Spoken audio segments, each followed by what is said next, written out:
Welcome to my YouTube channel भी topic update में आपका स्वागत है। तो साइंस एसपीटी साइंस की जो सीरीज चल रही है उनका मैं आज सब्जेक्टिव पेपर थर्ड पेपर लेके आया हूँ। काफ़ी इम्पोर्टेंट रहने वाली, यहाँ से क्वेश्चन हमेशा रिपीट होते रहते हैं साइंस में। जितने भी कोई भी एग्जाम हो, अगर साइंस से क्वेश्चन आते हैं तो यहाँ से अवश्य आपको देखने को मिल जाएंगे। अ, देखते हैं आज का पहला क्या टॉपिक क्या है। तो आज का है इलेक्ट्रॉन। इलेक्ट्रॉन के बारे में हम लोग पढ़ते हैं। देखिए, इलेक्ट्रॉन क्या है।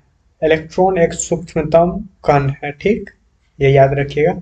इसका खोज कौन किया था? तो इसका खोज हुआ था 1897 ईस्वी में। ये ईस्वी डेट आप याद रखिएगा क्योंकि यहाँ से पूछा जाता है। और ये कौन किया था? तो जे थॉमसन ने इलेक्ट्रॉन की खोज, और ये भी पूछा था कैसे किया गया था। तो ये कैथोड किरण के रूप में किया था। किसके रूप में? तो कैथोड के रूप में उसे किया था खोज। वही बात कर ले, इलेक्ट्रॉन अति सूक्ष्म कण होते हैं तथा ये परमाणु के नाभिक के चारों ओर चक्कर लगाते हैं। मान लीजिए कोई परमाणु है, तो ये अगर परमाणु है तो ये क्या करते हैं, इनके चारों ओर चक्कर काटते हैं और ये नेगेटिव होते हैं, ऋणात्मक होते हैं। देखिए इस पे कितना चार्ज होता है, आवेश पूछे तो 1.6 इंटू 10⁻⁻19 कूलम। आवेश को हमेशा कूलम में व्यक्त किया जाता है, तो ये याद रखिएगा डाटा। 1.6 गुना 10⁻⁻19 कूलम होता है। इसका क्या है ये? एक इलेक्ट्रॉन में इतना आवेश होता है। वही बात कर ले इसकी द्रव्यमान की, तो द्रव्यमान कितना होता है? 9.1 इंटू 10⁻⁻31 केजी। तो द्रव्यमान को हमेशा केजी में यूनिट होता है, ये भी याद रखिएगा। और ये कैसा कण है? ये तो अस्टेबल यानी कि अस्थाई मूल कण होता है, एक अस्थाई मूल कण होता है इलेक्ट्रॉन। तो इलेक्ट्रॉन के बारे में आपको क्या याद रखना है कि इम्पोर्टेंट है। इनका खोज जे थॉमसन 1897 ईस्वी में। इसमें कौन से आवेश होते हैं? तो ऋणात्मक होते हैं। ये कोई भी बाहर, परमाणु के बाहर चक्कर लगाते हैं अपनी कक्षा में। और इसमें 1.6 गुना 10⁻⁻19 कूलम इसका आवेश होता है एक इलेक्ट्रॉन का। और वहीं द्रव्यमान की बात कर रहे हैं, मास की, इसका वेट, तो 9.1 इंटू 10⁻31 केजी में होता है। वही बात कर ले, आगे की बात है प्रोटॉन। देखिए प्रोटॉन, तो प्रोटॉन क्या होता है? प्रोटॉन ये भी परमाणु के नाभिक के अंदर होते हैं। प्रोटॉन, न्यूट्रॉन और प्रोटॉन नाभिक के अंदर होते हैं। प्रोटॉन की खोज किसने की? तो गोल्डस्टीन ने की। कब की? 1896 ईस्वी में ये प्रोटॉन की खोज की। याद रखिएगा, 1897 में इलेक्ट्रॉन और 1896 में प्रोटॉन की खोज हुई थी। प्रोटॉन क्या होता है? प्रोटॉन जो होता है, नाइट्रोजन नाभिकों पर अल्फा कणों का प्रहार करके की जाती है। मतलब खोज इसका किया था, कैसे किया था?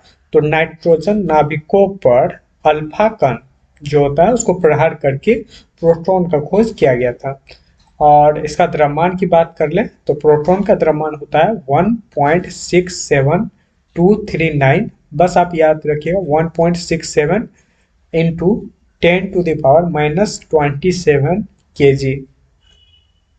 तो इसका देखिए इलेक्ट्रॉन का द्रव्यमान था -31 केजी में आया था, 9.1 था इसका। 1.67 इंटू 10⁻⁻27 केजी है। और इसकी आवेश की बात कर लें तो कुलम आवेश जो होते हैं इलेक्ट्रॉन और प्रोटॉन के सेम आवेश होते हैं, पर बशर्ते इसमें धनात्मक होता है, ये पॉजिटिव होते हैं, और ये नेगेटिव होते हैं इलेक्ट्रॉन। इसमें भी कितना चार्ज होता है? तो 1.6 इंटू 10⁻⁻19 कूलम धनावेश होता है। यह एक अति सूक्ष्म कण होते हैं और इसका उपयोग कृत्रिम त्वरण में होता है। क्या होता है? आर्टिफिशियल ट्रांसमुटेशन, ट्रांसमुटेशन में इसका उपयोग किया जाता है। आगे की बात कर लें, आगे है न्यूट्रॉन। इलेक्ट्रॉन प्रोटॉन हो गए और अब बात कर लेते हैं न्यूट्रॉन। तो न्यूट्रॉन का खोज किसने किया था? तो जेम्स चैडविक ने किया था और 1932 ईस्वी में किया था। ये कैसे खोज हुआ था? तो ये बेरिलियम बेरिलियम पर अल्फा कणों का प्रहार करके किया गया था। वही बात कर ले प्रोटॉन कैसे हुआ था, तो नाइट्रोजन नाभिक पर अल्फा कण, इसमें भी अल्फा कण, उसमें है नाइट्रोजन पर किया था तो प्रोटॉन। और वही बात करें बेरिलियम पर अल्फा कणों का प्रहार करेंगे तो हमें कौन सा कण मिलेगा, तो न्यूट्रॉन प्राप्त होगा। यह एक आवेश रहित कण होता है। ये तो अंतर में होते हैं, कोई भी पदार्थ या परमाणु के अंदर ये होते हैं, लेकिन इसमें क्या होती है, कोई चार्ज नहीं होती है। तो चार्ज नहीं होती है तो इसका तो चार्ज एक तो मतलब याद नहीं करना पड़ेगा, बस इसके द्रव्यमान हमें याद करना पड़ेगा। द्रव्यमान कितना होता है, तो 1.67 गुना 10⁻⁻27 kg, -27 kg। तो द्रव्यमान इसका और प्रोटॉन का सेम ही होता है, ये याद रखिएगा आप। आगे है इसकी भेदन क्षमता अत्यधिक होती है। देखिए जिसका जो होता है जिसका आवेश ज्यादा होता है उसका भेदन क्षमता कम होता है, जिसका कम होता है उसका भेदन क्षमता अधिक होता है। तो इसका क्या याद रखिएगा, भेदन क्षमता अत्यधिक होती है। और इसका उपयोग कैसे किया जाता है, तो कैंसर के चिकित्सा और नाभिकीय विखंडन के रूप में इसका उपयोग करते हैं। तो ये पूछा जाता है नाभिकीय विखंडन में किसका उपयोग करते हैं, तो न्यूट्रॉन का करते हैं उपयोग। और वही कैंसर के उपचार में भी इसका उपयोग किया जाता है। आगे की बात कर लेते हैं, तो आगे का कण है पॉजिट्रॉन। पॉजिट्रॉन पॉजिट्रॉन या पॉजिट्रॉन। तो देखिए पॉजिट्रॉन यह एक आवेशित मूल कण है। यह आवेश होता है, इसमें आवेशित मूल कण है जिसका द्रव्यमान व आवेश जिसका द्रव्यमान और आवेश इलेक्ट्रॉन के बराबर होता है। तो यानी कि अब जो भी इलेक्ट्रॉन का द्रव्यमान है और आवेश उसका इसका भी सेम होता है। ठीक, याद रखिएगा। इसे इलेक्ट्रॉन का प्रतिकण भी कहते हैं। ये काफी इंपॉर्टेंट है, ये पूछा जाता है इलेक्ट्रॉन का प्रतिकण किसे कहा जाता है, तो पॉजिट्रॉन को कहा जाता है, पॉजिट्रॉन को कहा जाता है। और इसका खोज कौन किया था, तो इसका खोज 1932 में एंडरसन ने किया था। वहीं आगे की बात कर लें तो न्यूट्रिनो का कौन किया था, तो न्यूट्रिनो का किया था पॉली ने 1930 ईस्वी में, पॉली ने किया था।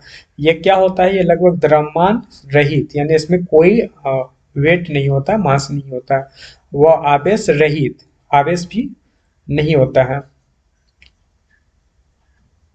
इनका खोज पॉली ने किया था 1930 ईस्वी में। न्यूट्रिनो का भी प्रतिकण होता है जिसे एंटी न्यूट्रॉन कहते हैं।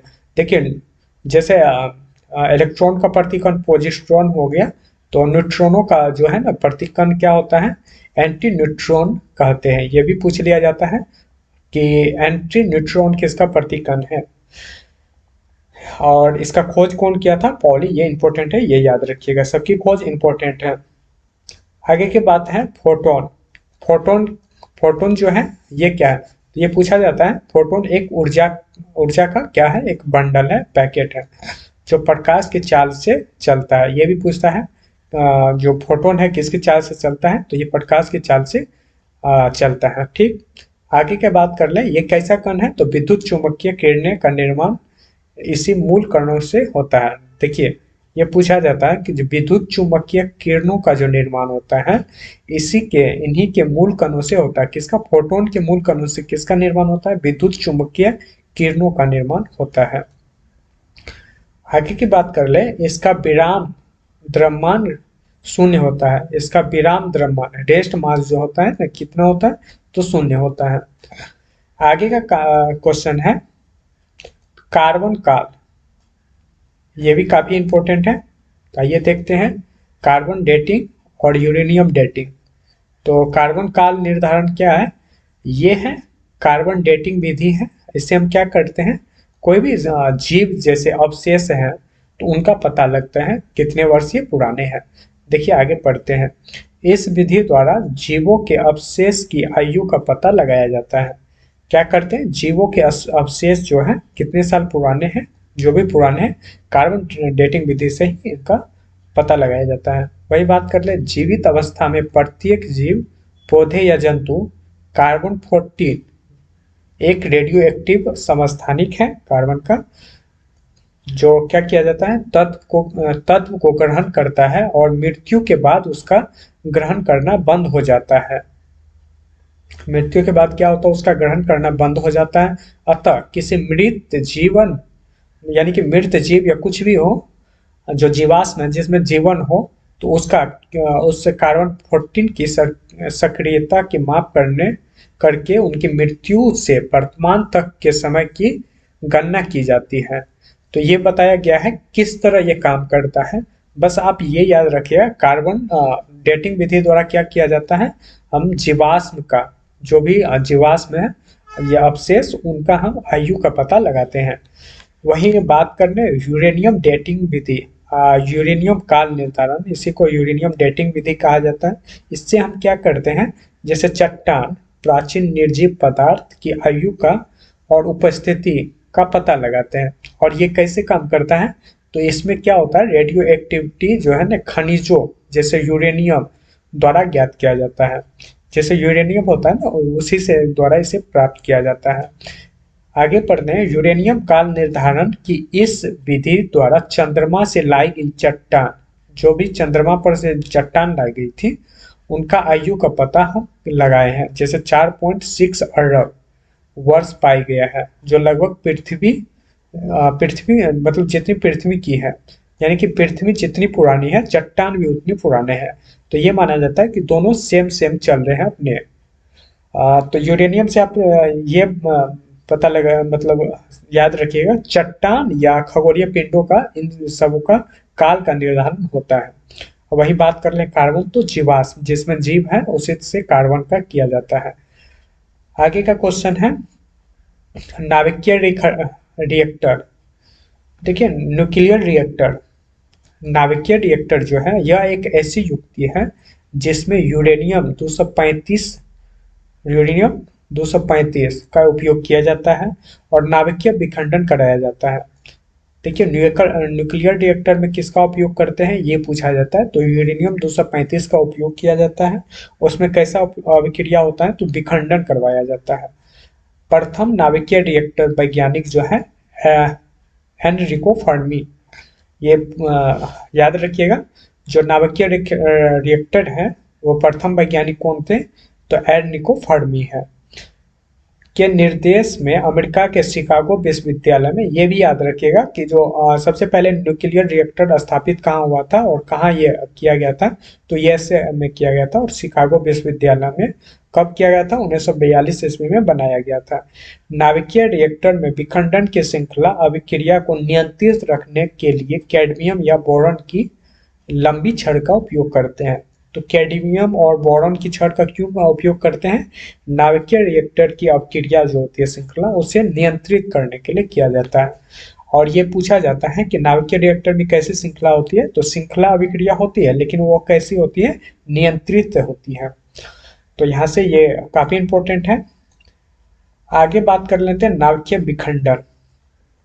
नाभिकीय विखंडन अब कैसे होता है, देखिए, जब यूरेनियम 235 पर मंद गति से न्यूट्रॉनों की बमबारी की जाती है। देखिए, जब यूरेनियम 235 हम ले लिए, उन पे क्या किया जाता है, तो न्यूट्रॉन की बमबारी की जाती है, तो इसका भारी नाभिक विभक्त होता है, जो भी बड़ा होता है यूरेनियम, वो टूटने लगता है और साथ ही साथ अधिक ऊर्जा उत्सर्जित होता है। अब एक बड़ा नाभिक है और न्यूट्रॉन का उस पर प्रहार किया जाए, तो वो क्या होता है कि छोटे छोटे टुकड़ों में टूटने लगते हैं। और टूटने के साथ साथ क्या होता है कि अत्यधिक ऊर्जा उत्पन्न होती है। इस अभिक्रिया को नाभिकीय विखंडन कहते हैं। और जैसे देखिए, परमाणु बम जो होता है अनियंत्रित नाभिकीय विखंडन पर आधारित होता है। यही विखंडन काम किस पे करता है, इसी के सिद्धांत पर परमाणु बम काम करता है। तो हमेशा ये पूछा जाता है कि परमाणु बम किस सिद्धांत पर काम करता है, तो ऑप्शन में ये भी दिया जाता है कि अनियंत्रित अनियंत्रित रहता है, उसमें किस मतलब जो भी विखंडन होते हैं वो अनियंत्रित होते हैं, ये भी याद रखिएगा। और परमाणु बम कैसे, तो नाभिकीय विखंडन पर काम करता है, लेकिन वो कैसी अभिक्रिया होती है, अनियंत्रित अभिक्रिया होती है। और ये तो आपको पता होगा कि 1945 में सबसे पहले परमाणु बम बनाया गया था, ठीक, अमेरिका द्वारा। और ये कहाँ सबसे पहले विस्फोट हुआ था, तो द्वितीय विश्व युद्ध के दौरान जो होता है ना, 6 अगस्त 1945 को जापान के हिरोशिमा पर, और दूसरा विस्फोट हुआ था 9 अगस्त 1945 को नागासाकी पर। तो जापान में ही ये विस्फोट हुआ था और यूएसए द्वारा ये किया गया था। तो ये सारे इम्पोर्टेंट हैं, बारीकी से आप इसे नोट कर लीजिएगा और याद रखिएगा। आगे है नाभिकीय संलयन की बात कर लें, न्यूक्लियर फ्यूजन। तो नाभिकीय संलयन में क्या होता है कि जब दो या दो से अधिक हल्के नाभिक जुड़कर एक बड़े नाभिक बनाते हैं, तो ये संलयन कहलाता है। और इसमें भी क्या होता है ना, अत्यधिक मात्रा में ऊर्जा उत्पन्न होती है। देखिए, दो या दो से अधिक हल्के नाभिक संयुक्त होकर एक भारी नाभिक बनाते हैं और अत्यधिक ऊर्जा मुक्त होती है। इस अभिक्रिया को नाभिकीय संलयन कहता है। मतलब इससे अभिक्रिया क्या कहते हैं, नाभिकीय संलयन करते हैं। और सूर्य से प्राप्त प्रकाश और उष्मा ऊर्जा का मुख्य स्रोत, ये पूछा जाता है सूर्य में कैसे अभिक्रिया होती है, तो नाभिकीय संलयन होता है। और उसमें मुख्य कौन कौन से होते हैं, तो हाइड्रोजन और हीलियम मिलके नाभिकीय संलयन करते हैं और उनमें उष्मा और ऊर्जा मुक्त होती है। ठीक। और ये पूछा जाता है कि हाइड्रोजन बम जो होता है ये किस सिद्धांत पर काम करते हैं, तो नाभिकीय संलयन अभिक्रिया पर ही काम करती है। और ये प्रथम हाइड्रोजन बम कब बनाया गया था, तो 1952 ईस्वी में बनाया गया था। 45 में क्या बना, परमाणु बम, और 52 में हाइड्रोजन बम बना। और ये भी अमेरिका ही द्वारा ही बनाया गया था।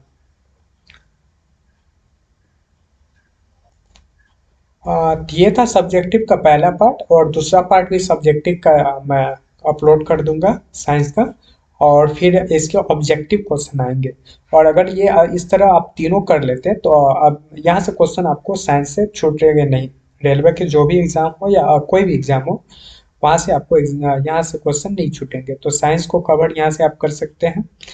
और मिलते हैं नेक्स्ट वीडियो में। अगर अच्छा लगे तो कमेंट करके बताइए और सब्सक्राइब भी जरूर कर लीजिए। Thank you.